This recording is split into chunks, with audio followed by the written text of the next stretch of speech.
جب عمران خان صاحب کے لیے ہمیں صرف ریلیف نظر آ رہا ہے، مشکلات نظر نہیں آ رہی، مگر چونکہ عمران خان کو ریلیف مل جائے گا، چونکہ ملک ریاض اب وعدہ معاف گواہ بننے کے لیے تیار نہیں ہے، تو ایک اور ہتھ کنڈا کیا آزمایا جا سکے؟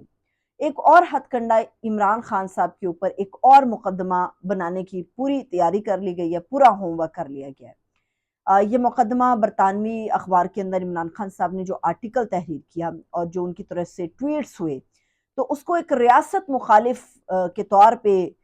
پیش کیا جائے گا اور وہ مقدمہ دائر کیا جائے گا عمران خان صاحب کے خلاف۔ سارے مقدمات سے نکل جائیں گے تو اس مقدمات کا ہوم ورک مکمل کرنے کے بعد عمران خان صاحب کو پھنسایا جائے گا اور اس کا ہوم ورک پورا مکمل کر لیا گیا۔ اور اس بات کا جو دعویٰ ہے، جو خبر ہے، وہ سینئر صحافی اجمل جامی انہوں نے بھی کیا ہے، اور ان کے مطابق ان ساری چیزوں کو بنیاد بنا کے عمران خان صاحب کے خلاف جو ہے وہ برطانوی راج کا ایک گھٹیا ترین مقدمہ ہے یہ، جس کو ترتیب دیا جائے گا۔ اب یہاں پر جو اصل جنگ ہے وہ انا کی انا سے ہے۔ عمران خان صاحب جو ہیں وہ پیچھے ہٹنے کو تیار نہیں ہے، اسٹیبلشمنٹ جو ہے وہ بھی پیچھے ہٹنے کے لیے تیار نہیں ہے۔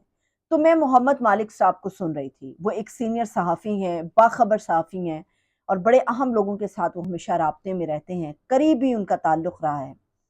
محمد مالک صاحب کا یہ دعویٰ ہے کہ انہوں نے بہت ہی اہم شخصیات کے ساتھ ملاقات کی ہے، جو اسٹیبلشمنٹ کے قریب ترین نہیں، آپ سمجھ لیجئے ان کے اندر کے ہی لوگ ہیں۔ ان کا یہ کہنا ہے کہ جو مقبولیت ہے، مقبولیت کا جو خوف ہے وہ ایک سیاستدان کو ہوتا ہے، اور فکر بھی سیاستدان کو ہوتی ہے کہ وہ ان پاپولر نہ ہو،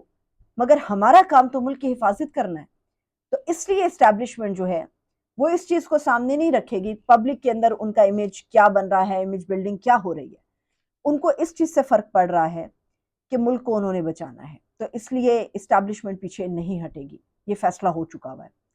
یہ جو عمران خان صاحب کے اوپر نئے مقدمے کی تیاری ہے، یا شاہ محمود قریشی صاحب کے اوپر 1 سال پرانا، یعنی 9 مئی کو 1 سال پرانا 9 مئی کا جو انسیڈنٹ ہے، اس کے اندر مزید 8 مقدمات جو ہیں وہ شاہ محمود قریشی صاحب کے اوپر ڈال دیے گئے ہیں۔ ایک طرف مولانا فضل الرحمان صاحب کے ساتھ بات چیت ہو رہی ہے، دوسری طرف پی ٹی اے کا سیکریٹریٹ بلڈوز کیا جا رہا ہے، گرفتاریاں ہو رہی ہیں، تشدد کا فیکٹر تو ہمیں ویسے ہی نظر آ رہا ہے، لچک تو اسیران یا قیدیوں کے حوالے سے کسی سطح پر نظر نہیں آ رہی۔ تو یہ صاف نظر آ رہا ہے، یہ کہا جا رہا ہے کہ صلح نہیں ہو سکتی، اور عمران خان صاحب کا جیل سے یہ پیغام دینا کہ پوری قوم کو حمود الرحمان کمیشن رپورٹ ہے، اس کو لازمی طور پہ پڑھنا چاہیے۔ اگر آپ حمود الرحمان کمیشن رپورٹ پڑھیں گے تو آپ کو اس وقت کے اور آج کے حالات میں کچھ زیادہ فرق محسوس نہیں ہوگا۔ لیکن خطرناک بات یہ ہے کہ اگر حالات اسی نہج پر بڑھتے رہے آگے، جو کہ بہت ہی خطرناک قسم کے حالات ہیں، ہم مزید محتمل نہیں ہیں اس بات کے کہ ایک اور بنگلہ دیش ہو جائے، ایک اور مشرقی پاکستان ہو جائے، ہم محتمل نہیں ہیں اس بات کے۔ تمام فریقین کو بیٹھنا ہوگا، سیز فائر کرنا ہوگا، ورنہ اس کے علاوہ کوئی دوسرا چارہ جو ہے وہ ہمارے پاس نہیں ہے۔ اب یہ جو لوگ کہہ رہے تھے کہ عمران خان صاحب اور اسٹیبلشمنٹ کا مقابلہ ہے، وہ بات ختم ہو گئی، وہ کب کی ختم ہو گئی۔ عمران خان صاحب کا مقابلہ اب اسٹیبلشمنٹ سے نہیں ہے، اسٹیبلشمنٹ کا مقابلہ عمران خان سے نہیں ہے۔ اس وقت جو کرنٹ سچویشن ہے اس میں عدلیہ کا مقابلہ اسٹیبلشمنٹ سے، اور اسٹیبلشمنٹ کا مقابلہ عدلیہ کے ساتھ ہے۔ جو ایک ہمیں محاذ آئی ہے وہ ان دونوں اداروں کے درمیان نظر آ رہی ہے۔ اب یہ بھی نظر آ رہا ہے کہ عدالتیں عمران خان صاحب کے کیسز کے اندر جو جھٹ پٹ فیصلے دے رہی ہیں، یہ وہی عدالتیں ہیں نا جنہوں نے بڑا لمبا چوڑا پروسیجر کیا تھا عمران خان صاحب کے کیسز کے اوپر۔ یہ عدالتیں جو فٹافٹ انصاف دے رہی ہیں عمران خان صاحب کو، یہ جو عدالتیں ہیں فٹافٹ یہ باتیں کر رہی ہیں کہ دباؤ ہے، اس کو ختم ہونا چاہیے۔ تو عمران خان صاحب کے جو بوگس کیسز ہیں ان کو جھٹ پٹ نمٹانے کا مطلب یہ ہے کہ عدالتیں اسٹیبلشمنٹ کو پیغام دے رہی ہیں کہ آپ کو ہٹنا پڑے گا ہر راستے سے، آپ کو عدالتوں کے ساتھ محاذرائی سوٹ نہیں کرے گی۔ لیکن اسٹیبلشمنٹ جو ہے وہ پیچھے اس لیے نہیں ہٹ رہی، وہ آپ کو بتا رہی ہے کہ آج بھی میں مقتدرہ ہوں، آج بھی میرے فیصلے امپلیمنٹ ہوتے ہیں، آج بھی میری مرضی سے مقدمات بن رہے ہیں، آج بھی میری مرضی سے کوئی بھی حکومت آئے گی، کوئی بھی سیاستدان آئے گا، آج بھی میری مرضی سے کسی بھی شطرنج کے کھلاڑی کو جو ہے وہ ہٹا دیا جائے گا۔ مگر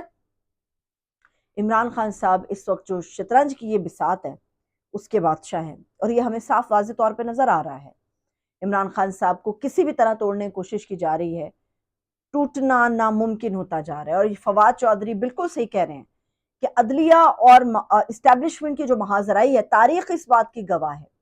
کہ جب جب ان دونوں اداروں کے درمیان، یا جب جب عدلیہ کے ساتھ محاذرائی کسی بھی ادارے نے کھولی ہے، کسی بھی فریق نے کی ہے، تو ایسی صورت میں عدلیہ کا پلڑا ہمیشہ بھاری رہا ہے۔ تو یہ کہہ دینا کہ مقتدرہ آج بھی اسٹیبلشمنٹ ہے، یا یہ کہہ دینا کہ عدالتوں کے اندر یہ سارے معاملات اسی طرح سے چلتے رہیں گے، ایسا نہیں ہوگا۔ عدالتیں خان صاحب کے کیسز کو ختم کر کے واضح پیغام دے رہی ہیں کہ عدلیہ کل بھی پہلی پوزیشن پہ کھڑی تھی، عدلیہ آج بھی پہلی پوزیشن پہ کھڑی رہے گی، اور عدلیہ جو ہے وہ اب مزید کوئی مداخلت یا دباؤ برداشت نہیں کرے گی۔ مجھے اجازت دیجیے، اپنا بہت سا خیال رکھیے۔ خدا حافظ۔